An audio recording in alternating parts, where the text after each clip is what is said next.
Hello friends, I'm going to read the second excerpt from Wheel of Fortune. That's in A Dozen Nothing for June 2024. Thanks again to Jeff and Pete for publishing that.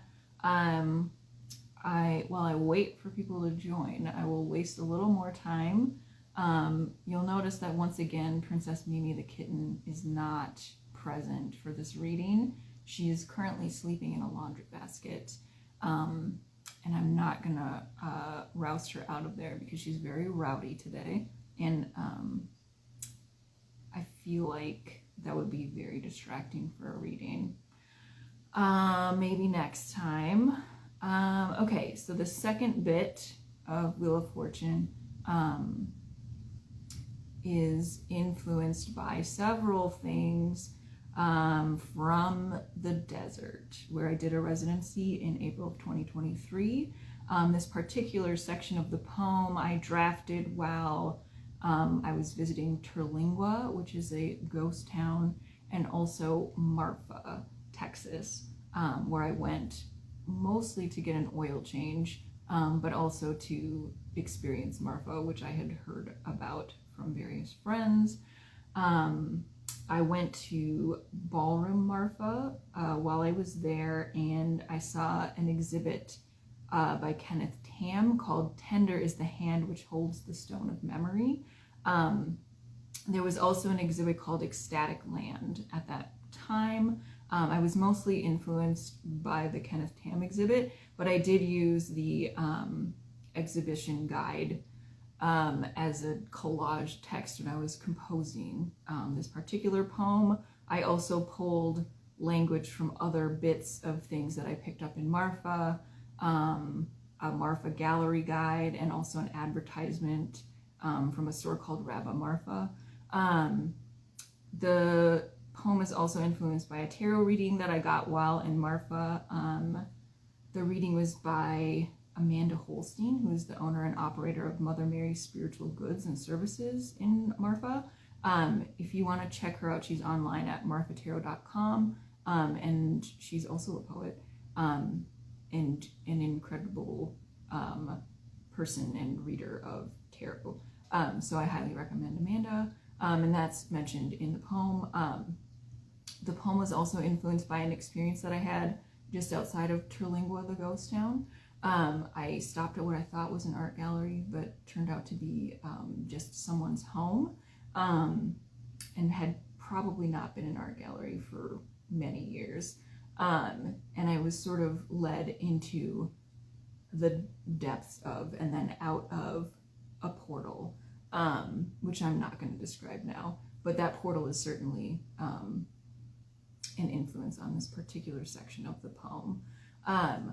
Okay, I feel like that's enough time wasting. I'm going to go ahead and read the second section of Wheel of Fortune that's in A Dozen Nothing. Okay, from Wheel of Fortune. Everything is intended for distribution. Memory is a short-term reality. Did such and such happen? I tell you to remind me, so I'll believe what I've experienced. I tell you what I tell no one else. I tell you secrets. I watch the clouds bend space. The windows are open. Fire flows through gallery after gallery. Empires, coins, charms, talismans. Tender is the leather or dreams for the future. Cut salt. The desiccated labor. Earth speaking to us. Do you abuse me? I take heart. I accept the heart with gratitude. We press our hands together. We encounter a timeless form.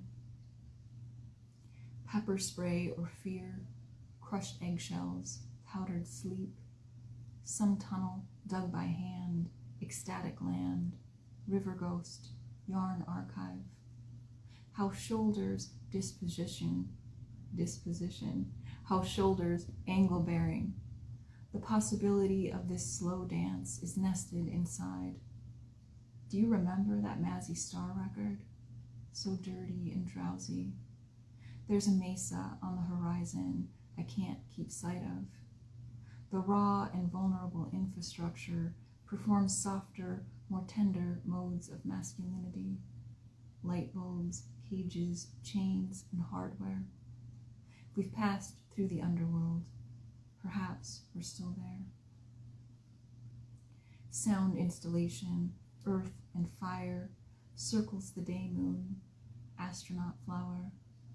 Because it's dark, because 2 screens have been placed on a hinge, I cry in the art gallery, bending inward, altering speeds.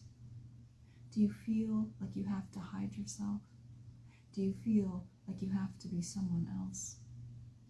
I say your name to a stranger. She cleanses her hands in oil. She breathes in. She says you'll carry your own knots. And I see the knots before me in the placement of the wands. Interlaced fingers, white roses trellised. You won't open your hands. I tell you this, but I can't relay how I'm held captive. I'm unsure how much time has passed. I open the door. It's a paper heart, how I open for you. All right, so that's the end of section 2. Thank you for listening. As I was reading, I remembered I wanted to thank Matt Hart, the incredible poet, for feedback on that particular section of the poem from an earlier draft last fall that helped me revisit it and do some revisions that were definitely necessary and help me kind of find the form or the shape of the poem later. So shout out to Matt Hart and thank you for that feedback. Okay, I hope that you enjoy the rest of your Saturday. Thanks for listening. Bye.